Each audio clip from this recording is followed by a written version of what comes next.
Welcome to module 7, lecture number 24. In this lecture, we are going to discuss a little bit more on cognition. We intend to take forward the discussion we had in the last lecture, and we also intend to introduce two unique concepts which we call as the mental model and the conceptual model. So, let us begin. Now, until now we have discussed the idea of cognition, we have discussed about the various cognitive processes, we have also discussed about cognitive loads in specific to the situation, to the demands of the user.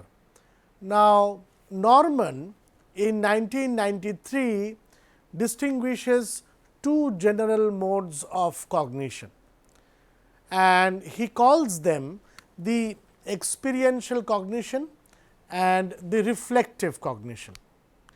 Now, experiential cognition is a state of mind which is associated to perception of the environment around us and to our engagement with that environment through our actions and reactions.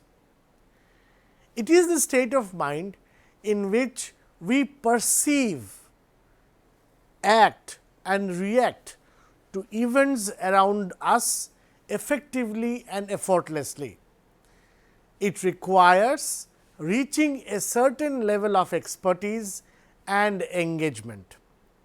Examples include driving a car, reading a book, having conversation and playing a game.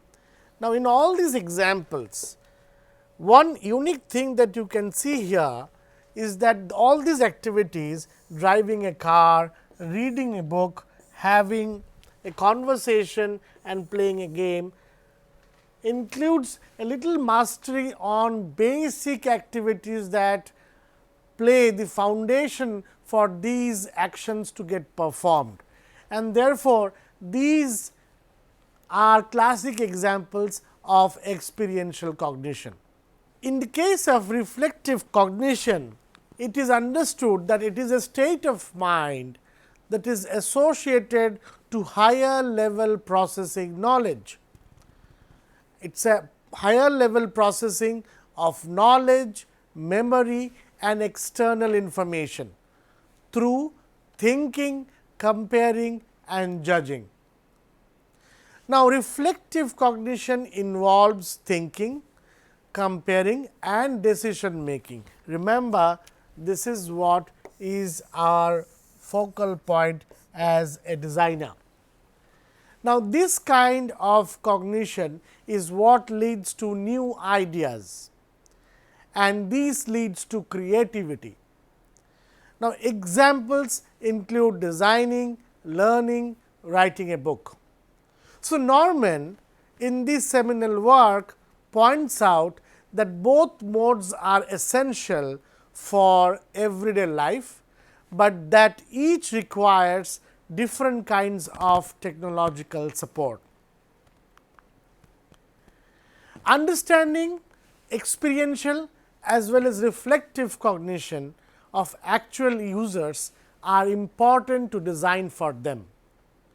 We need to know what they perceive, act, react, that means the experiential aspect of the activities, and think, compare and decide, which is the reflective part of the activities, in order to design an effective, efficient product that satisfies them. We use these techniques to understand their mental and conceptual model.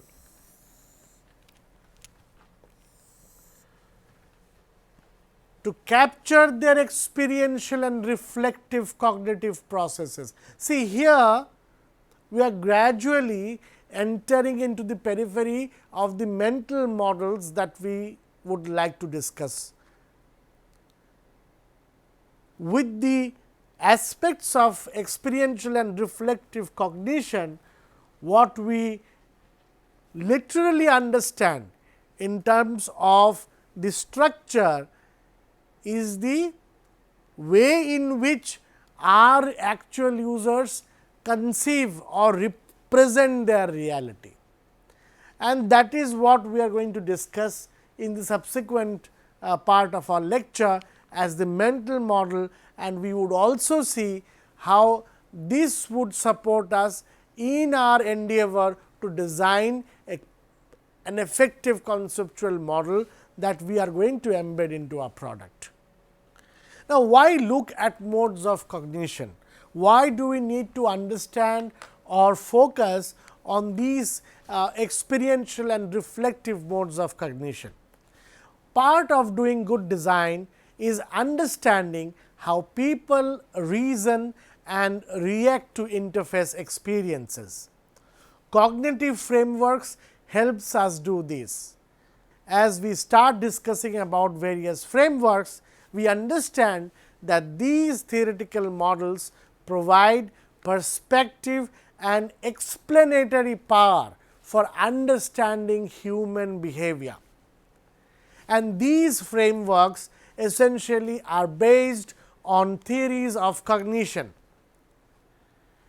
These frameworks are broadly classified as internal frameworks and external frameworks. Now, by internal frameworks, we mean those mental processes which are inside the user's head, that is operating inside the user's head. And by external frameworks are those that account for interactions with technology, environment and context. We would now begin discussing about understanding mental and conceptual models in product design. Carefully observe this illustration. You would realize that this illustration represents two very unique aspects of what we classify as the conceptual model and the mental model. When we talk about mental model, we see that this is the interface that we are talking about, and it is being designed by the designer. Now, this user interprets and understands what this interface provides support to the user. Now, this person does all these activities in relation to the interpretation of the reality, to the ideas and the concepts the user has inside him or her, and that is what is represented as the mental model. It means how the user sees it. While the designer can be attributed to define the plan for the design, that means whatever interface or design the user perceives through the screen is something which can be articulated to the designer, and it represents a model that the designer has conceived as part of the design activity. So, in short, what we see is that the user interacting with the conceptual model of the product, this conceptual model represents the designer's model, and this user interacts with this conceptual model in relationship with the mental model that the user has. Now, this interaction between the conceptual and the mental model is what ensures whether this interaction is going to become a satisfied interaction, a meaningful interaction, or whether it is going to be a interaction that would end the adoption of the product. Let us now discuss mental and conceptual models in detail. Now, design, you must understand, is a quest, is a journey to find the best possible match between the user's mental model that they have in their mind and the conceptual model that you as a designer presenting to them with your product. So, what do we mean by a mental model? A mental model refers to a user's underlying expectations. Remember, it refers to users' underlying expectations, and these are shaped from past experiences. And these expectations about how something should work, it's formed based on what they already do and their prior experiences with similar products, or by assumptions they have made based on how it appears. And these are also many a time known as perceived affordances. Now, understanding and designing for a mental model involves uncovering deeper understanding of motivations, of their frustrations, of their expectations, and the requirement of experiences that they intend, the thought processes and the emotional state of your users independent of your product. Norman correctly said that in interacting with the environment, with others, and with the artifacts of technology, people form internal mental models of themselves and of the things with which they are interacting. People use their mental models to reason about a system, how to interact with it, how it works, how does it respond, figure out what to do when things go wrong. Let us take some examples to understand mental model more clearly. Take the example of booking a train ticket. You have a basic expectation of what steps you will take and the information you will need along the way. This expectation forms your mental model of the product that you want to use and get to reach your goal. Similarly, consider a chat app. You expect that messages will go back and forth in real time, and that you can also send attachments like photos and GIFs. You expect to be notified as soon as someone has replied to you. That is what we are referring to as a mental model. These are your expectations. Consider the example of driving a car. You have expectations of what the main things you can interact with are, what the car is capable of doing, and how to appropriately drive it. Now, these expectations are examples of what we are terming as mental model, and these influences how you are going to interact with the product in future. They have the power to ensure that your interaction becomes a memorable experience, or it breaks your expectations and ensures that the product does not get adopted because of gap in expectations or lack in expectations rather. Now, a person's mental model is constantly evolving. Remember, so a person's mental model is constantly evolving. It is not static. It is not static. Now, why it is constantly evolving? It is constantly evolving because the person or the user in focus has not stopped experiencing reality. Continuously, every moment he experiences reality. He has interaction with the environment, he has interaction with multiple products. And as these interactions, as these behaviors goes on, the reality is defined again and again. And therefore, we know that a person's mental model is constantly evolving, and it is subject to change. So, it is influenced by new experiences with your product, other technologies, and day to day life. While mental models are unique to individual, you will be able to uncover patterns in your customers.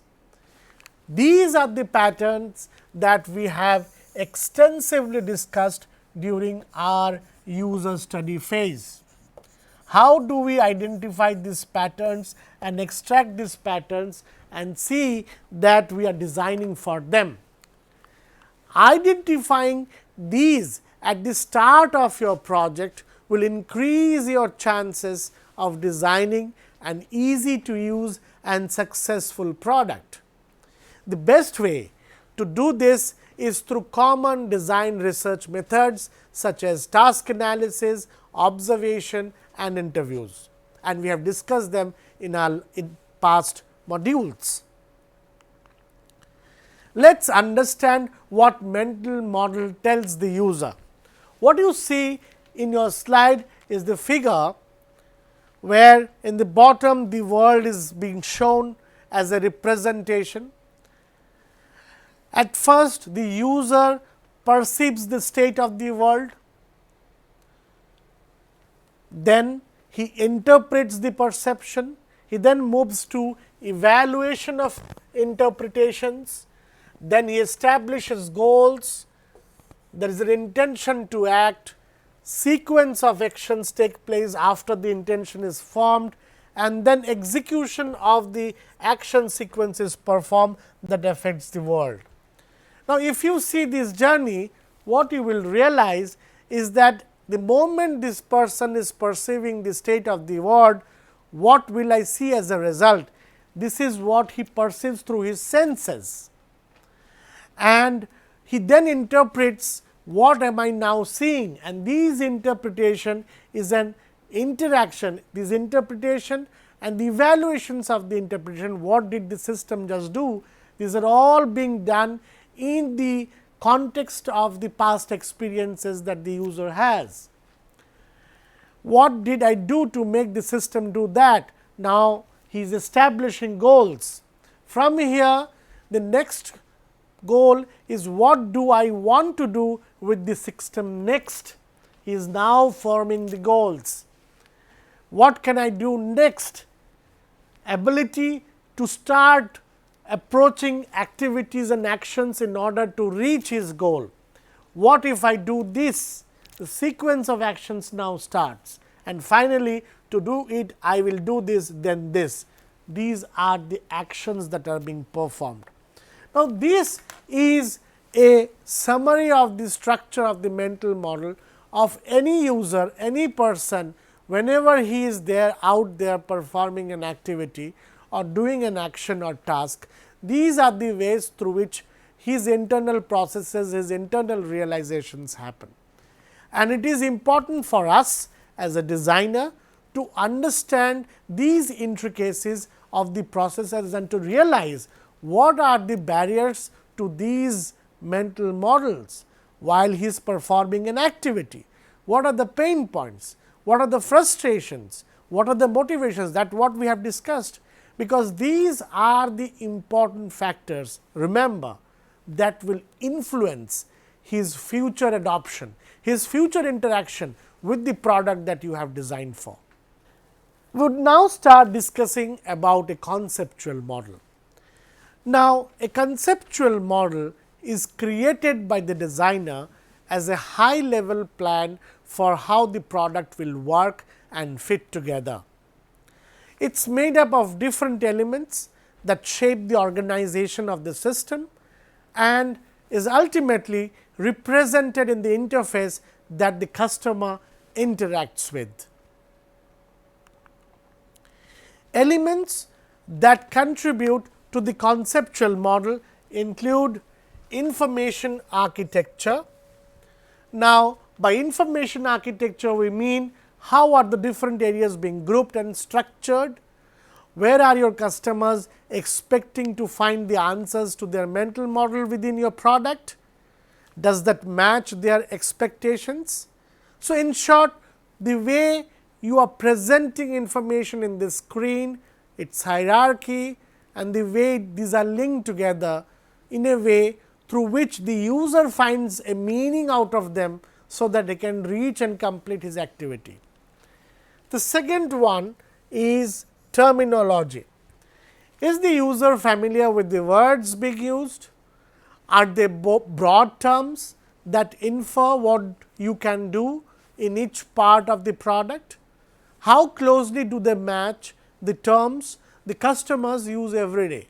Now, terminology plays a major role in ensuring that your user find the relevant and important features right in your interface, because if the terminology does not suit or is not relevant to the user, he may end up in not even exploring your product.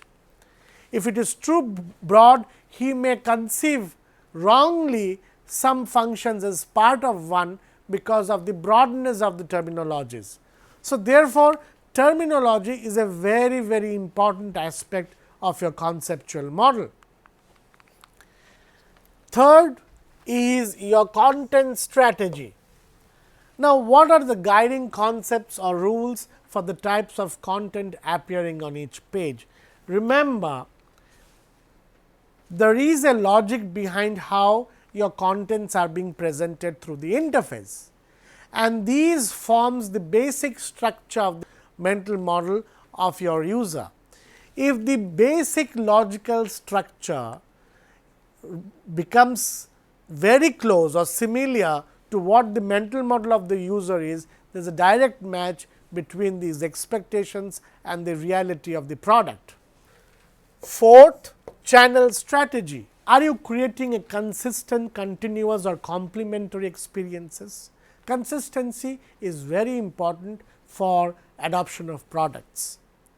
So, what kind of strategies are being defined by you as a designer to ensure that it is consistent throughout the product lines? It is continuous. It is not looked upon as if it is something different than what you have already offered earlier.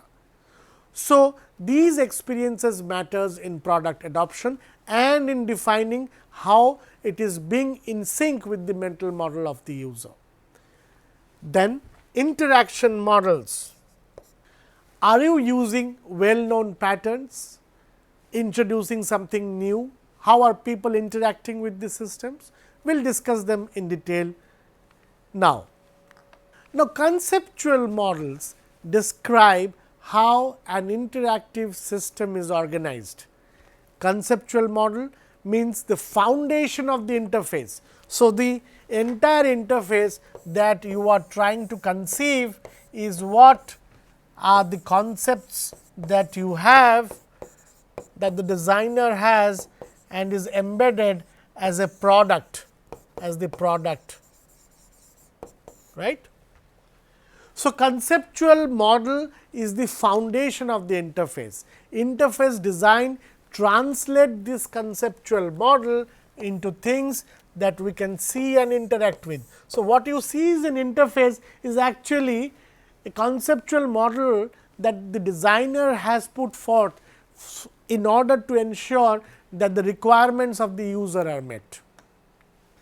So, you are unlikely to be able to get these elements perfect the first time. Remember that when you are designing a conceptual model, it is very tough that the first time, the first exercise that you do, that you would start doing in this course, if you want to, you would get all these things correctly in the first time. No, you must validate and iterate. The mantra for being successful in conceptual design is to spend a lot of time in iterating your concepts on the elements of your conceptual model through testing directly with users. See, we have talked earlier about this also, and we now see the relationship of the importance of iterativeness of the design process. Whenever you feel you are stuck with defining the conceptual model, go back to your users. Go to your actual users, go for testing, get their feedback and work accurately. This is how you ensure that the conceptual model is in close sync with the mental representations of your or the expectations of your user. And the best way to do this is through card sorting, tree testing, concept testing and usability testing, which we have discussed earlier. We would be discussing about usability testing in the subsequent lectures. Now, how do we differentiate between these two that we have discussed until now, mental model and conceptual model? Now, mental models are something that the user has. These are his expectations. The user sees the system through mental models. This is how he perceives that the system would be. These are his expectations. Users rely on mental models during usage. So, when a new product is introduced and the user intends to use the product, it is these mental models that define how he is going to adopt that product, how he is going to start interacting with the product. There are various forms of mental models, and mental models can support users' interaction. Conceptual models and conceptual design, because we are talking about conceptual models that are being designed by the designer. This is what the designer does to foster good mental model formation by the user. Now, a conceptual model can include what? Let us discuss about the factors that it includes. Any central design metaphors and analogies, it must include metaphors and analogies like a desktop metaphor. It must include concepts like objects, actions which you can do to them, user roles, attributes, files and example files and folders, both can be opened and have names. Relationships among concepts, right. Files are contained in the folders, these are relationships of these entities. Mappings from concepts to the user experience envisioned. The user can browse files and mark favorites, right. Terminology, which we have already discussed, that will be used consistently to tie all this information together. Interaction types, how they will interact, commands, perform operations, explore, and finally, the interface types. Should it be constrained? How would different interfaces affect the result of their performances? So on and so forth. And we will now start discussing each one of them in detail. Let us start by understanding metaphors. Now, you create a conceptual model, you must understand that the ideas that you are forming should have a metaphoric representation to the reality in which your users are working, because that is how they would understand the relationship of what you are trying as a designer you are trying to express through your design cues. So, metaphors are well known concepts you can rely on to help users understand and interact the system. Interactions, some examples of metaphors are like the swipe to turn page in an e-book, these are metaphors. Move backwards through time to explore file backups, these are also metaphors. Ecological, contextual, broader system structure example, drop box, a box you drop everything into, a very nice metaphor. Personal relationships, for example, Siri as a personal assistant, that is also a metaphor for personal relationships, right. So, metaphors allows your user to get related with the functions that they are aware of, that they are using every day, day in and day out, and with these they intend to start interacting with the conceptual model of the product that you have designed, right. So, check out with metaphoric design. Metaphors should be the first point where you should start exploring how conceptual design meets the expectations of the mental model. The second part is relationships among concepts.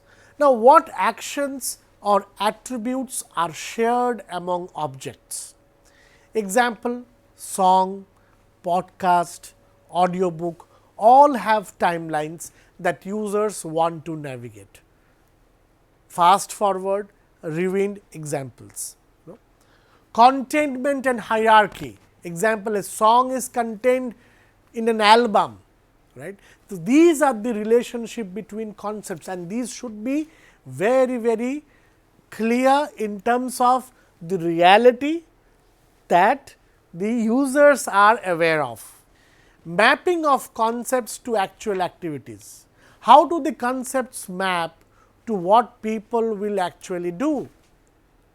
One easy way to tell is run a task example on it. You can run a task example. For example, learning, are these the right objects? Can I do all the operations? Do they match what people want to do? Can I do them in a consistent way? In this slide, what you can see here is the example of a debit machine.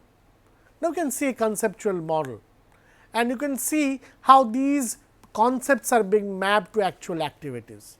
So, the person is the entity that we are referring to as the user, and this person has the PIN, and when he inquires, he is inquiring about an account in terms of the activities, like he can ask for an update.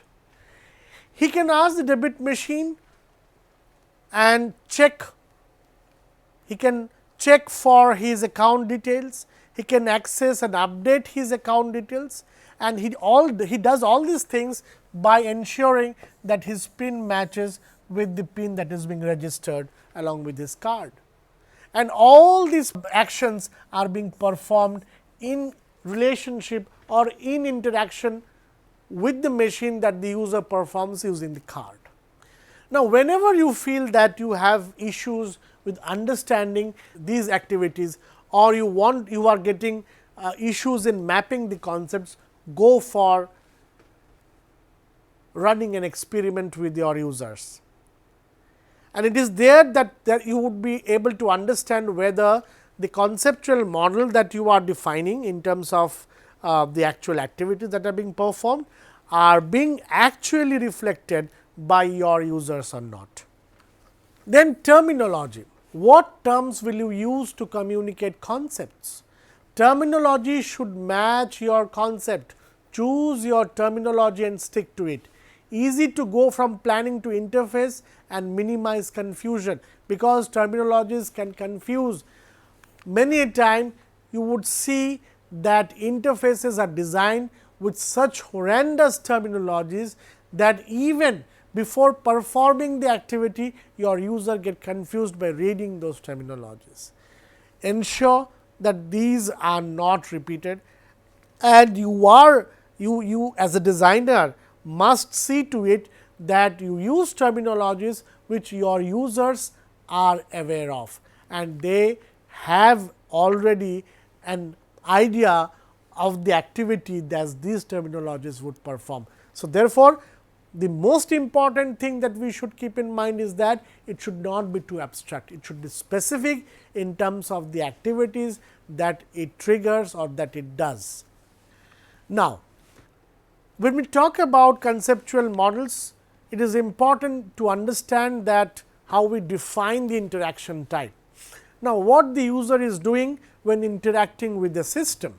Example, he can interact with the system using a command line, like how you talk, you just make a statement. He can use an intelligent function, gestures, touch, all these things are interaction types, because these are giving inputs, a trigger input to the system to respond. And the interface type can be anything. It can be a speech based interaction type, it can be a speech based interface, it can be a menu based systems where you have a lot of menus, you click on the menus and see whether you would like to go where and see how to complete the task. It can be gesture based interaction, gesture based interface. Now, interaction types can be instructing or conversing. So, by instructing we mean instruct a system and tell it what to do, issuing commands and selecting options, example print a file, save a file, so on and so forth. Conversing means interacting with the system as if having a conversation, that is search engines, advice giving systems, help systems, virtual agents, so on and so forth. Then we have manipulating, interacting with objects in a virtual or physical space by manipulating them. That means dragging, selecting, opening, closing and zooming actions on virtual objects.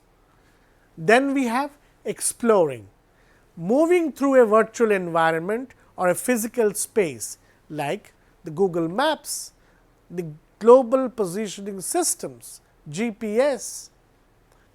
Now, we also have a lot many interface types, and this includes mobile, graphical user interface, touch, tangible, haptic, desktop, command line data visualization. I just compiled a series of various interface types that you see, command based, WIMP and GUI, multimedia, virtual reality, information visualization, web, consumer electronics and appliances, the hardware based interface, the mobile, speech, pen, touch, ear based gestures, haptic, multimodal, shareable, tangible, augmented and mixed reality, wearable, robotic, brain computer, right. All these things are examples of the various interface types that can be used as a way through which your user interacts with the product. You can look at each one of them, go into detail about their structures and see how you can create them as a part of your conceptual model as you design your interface and conceive the product to address the need of the requirements, to address the requirements of your users.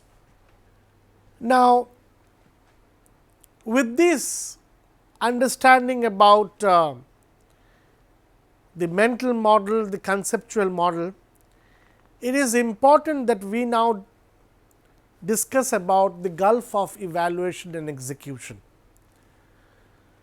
And this is important because understanding how mental models plays a role in ensuring product adoption would make us aware about how precisely we must define our conceptual model.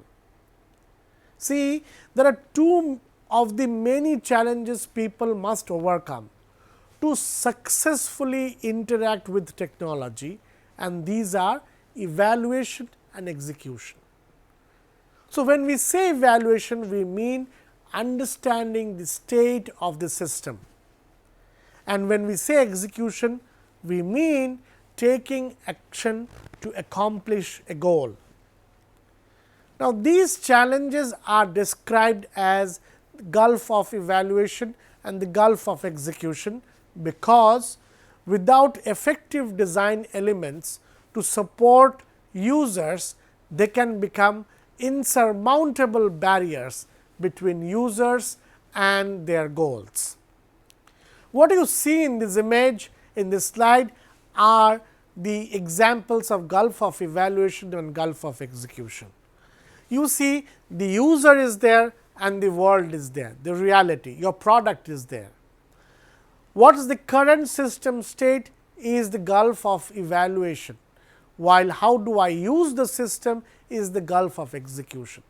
When the user tries to interpret the reality, that means when the user is trying to understand the product, we consider this phase as the gulf of evaluation, because he has a mental model, the product that you have designed has a conceptual model, and now the user is trying to interpret that product. So, therefore, he is trying to understand the situation.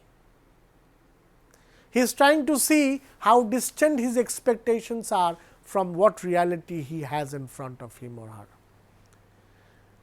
And the gulf of execution means he is trying to interpret, he is trying to not only interpret, but he is trying to execute functions. He is trying to work with the product. Now, the extent to which he has to jump from his expectations from the mental model in order to start interacting with the product is what we call as gulf of execution. Now, successful evaluation requires not just perceiving the system status indicator, but also interpreting what it means.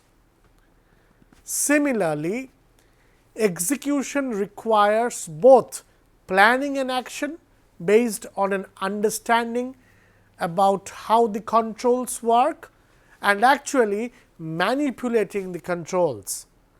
This type of granular specific analysis of the interaction is important because success at one subtask does not necessarily mean success at others. Determining whether something is on or off is a classic example of gulf of evaluation.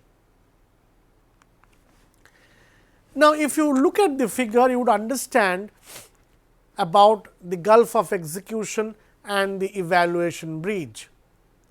Now, Norman explains the necessity of bridging these gaps with two critical features of successful design, and these are feedback and a good conceptual model. So, what you see in the figure is the physical system, and these are the goals of the users, and there is this bridge that exists.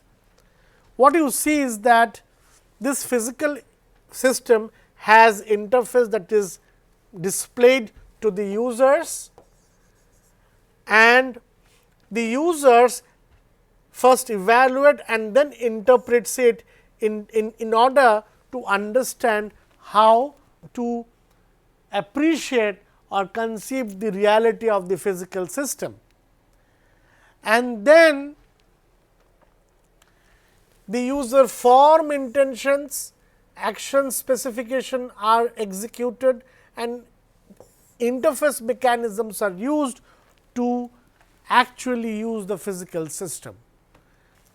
This gap that you see between the physical and the goals are the gaps because of the distance between what the conceptual model is offering and what the user's expectations are. And this is what we call as the gulf of execution and the gulf of evaluation. This is the execution bridge and the evaluation bridge, two sides of the situations.